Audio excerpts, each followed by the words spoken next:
CM ಆಪ್ತ ಸಚಿವ Zameer Ahmed safe. ದಾವಣಗೆರೆಯಲ್ಲಿ ತಿಣುಕಾಡಿ ಗೆದ್ದಿದ್ದಂತಹ ಕಾಂಗ್ರೆಸ್ ಆದರೂ ಸಿಎಂ ಆಪ್ತ ಸಚಿವ ಜಮೀರ್ ಅಹಮದ್ ಸೇಫ್ ಆಗ್ತಾರೆ. ಕಾರಣ ಕೇರಳದಲ್ಲಿ ಕಾಂಗ್ರೆಸ್ ಹೊಡೆದಂತಹ ಸೆಂಚುರಿ.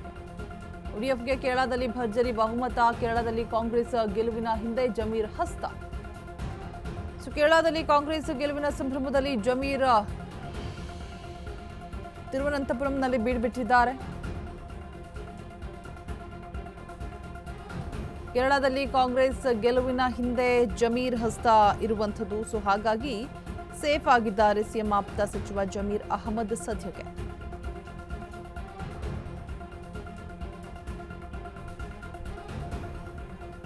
ದಾವಣಗೆರೆಯಲ್ಲಿ ತಿಣುಕಾಡಿ ಗೆದ್ದಿದೆ ಕಾಂಗ್ರೆಸ್, ಆದರೂ ಕೂಡ ಸಿಎಂ ಆಪ್ತ ಸಚಿವ ಜಮೀರ್ ಸೇಫ್ ಆಗಿದ್ದಾರೆ. ಬಿಕಾಸ್ ಪ್ರಚಾರ ಕಾರ್ಯ ಮಾಡಲಿಲ್ಲ, ಅದಕ್ಕೆ ಬರಲಿಲ್ಲ ಅನ್ನುವಂಥ ಆರೋಪ ಇತ್ತು ಅವ್ರ ಮೇಲೆ. ಎಲ್ಲೋ ಒಂದು ಕಡೆ ಉಚ್ಚಾಟನೆ ಅಂತ ಕೇಳಿದಂತಹ ಸಂದರ್ಭದಲ್ಲಿ ಒಂದಷ್ಟು ಗೊಂದಲಗಳಿತ್ತು. ಬಟ್ ಈಗ ಸೇಫ್. ಬಿಕಾಸ್ ಕೇರಳದಲ್ಲಿ ಕಾಂಗ್ರೆಸ್ ಹೊಡೆದಿರುವಂತಹ ಸೆಂಚುರಿ. ಯುಡಿಎಫ್ಗೆ ಕೇರಳದಲ್ಲಿ ಭರ್ಜರಿ ಬಹುಮತ ಸಿಕ್ಕಿರುವಂಥದ್ದು.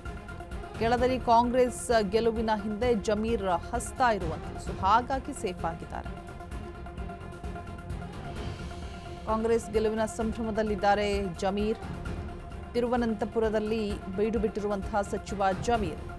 ಕೆಸಿ ವೇಣುಗೋಪಾಲ್ ಸಿಎಂ ಮಾಡೋದಕ್ಕೆ ಜಮೀರ್ ತಂತ್ರವನ್ನ ರೂಪಿಸಿರುವಂಥದ್ದು. ಹೀಗಾಗಿ ಜಮೀರ್ ವಿರುದ್ಧ ಕ್ರಮವಾಗುವಂತಹ ಸಾಧ್ಯತೆ ಕಡಿಮೆ ಇದೆ. ಕೇರಳ ಮೂಲದ ಹೈಕಮಾಂಡ್ಗೆ ಜಮೀರ್ ಇನ್ನಷ್ಟು ಹತ್ತಿರವಾಗಿದ್ದಾರೆ.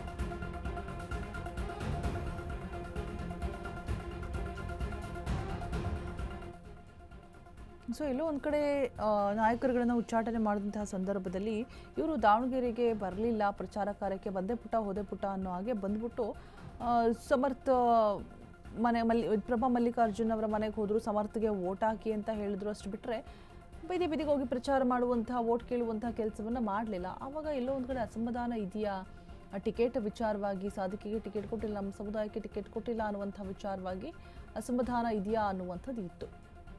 ಬಟ್ ಅದಾದ ಮೇಲೆ ಅವ್ರು ಸ್ಪಷ್ಟನೆಯನ್ನು ಕೂಡ ಕೊಟ್ಟರು, ಎಂಥದ್ದು ಇಲ್ಲ ಆ ರೀತಿಯಾಗಿ ನಾನು ಕೇರಳ ಎಲೆಕ್ಷನಲ್ಲಿ ಬ್ಯುಸಿ ಇದ್ದೀನಿ ಅಂತ ಹೇಳ್ಬಿಟ್ಟು. ಎಲ್ಲೋ ಒಂದು ಕಡೆ ಇಲ್ಲಿ ಏನಾದರೂ ಎಡವಟ್ಟುಗಳಾದರೆ ದಾವಣಗೆರೆಯಲ್ಲಿ ಇನ್ ಕೇಸ್ ಕಾಂಗ್ರೆಸ್ ಮಕಾಡೆ ಮಲಗಿದ್ರೆ ಪಕ್ಕಾ ಜಮೀರ್ ಸ್ಥಾನಕ್ಕೆ ಕುತ್ತು ಬರುವಂತಹ ಎಲ್ಲ ಸಾಧ್ಯತೆಗಳು ಕೂಡ ಇತ್ತು ಅಂತ ಹೇಳಲಾಗ್ತಾ ಇತ್ತು. ಬಟ್ ಈಗ ಸೇಫ್ ಆಗಿದ್ದಾರೆ ಬಿಕಾಸ್ ಆಫ್ ಒನ್ ರೀಸನ್. ಏನಂತ ಹೇಳಿದ್ರೆ ಕೇರಳದಲ್ಲಿ ಕಾಂಗ್ರೆಸ್ ಹೊಡೆದಿರುವಂತಹ ಸೆಂಚುರಿ ವಿಚಾರವಾಗಿ. ಇವರು ಕೆಲಸವನ್ನು ಕೂಡ ಮಾಡಿದ್ದಾರೆ ಕೇರಳದಲ್ಲಿ ಎಲೆಕ್ಷನ್ ಟೈಮಲ್ಲಿ ಅಲ್ಲಿ ಇದ್ಕೊಂಡು ಪ್ರಚಾರ ಮಾಡಿಕೊಂಡು. ಹಾಗಾಗಿ ಸೇಫ್ ಆಗಿದ್ದಾರೆ ಅನ್ನುವಂಥದ್ದು ಹೇಳಲಾಗ್ತಾ ಇದೆ.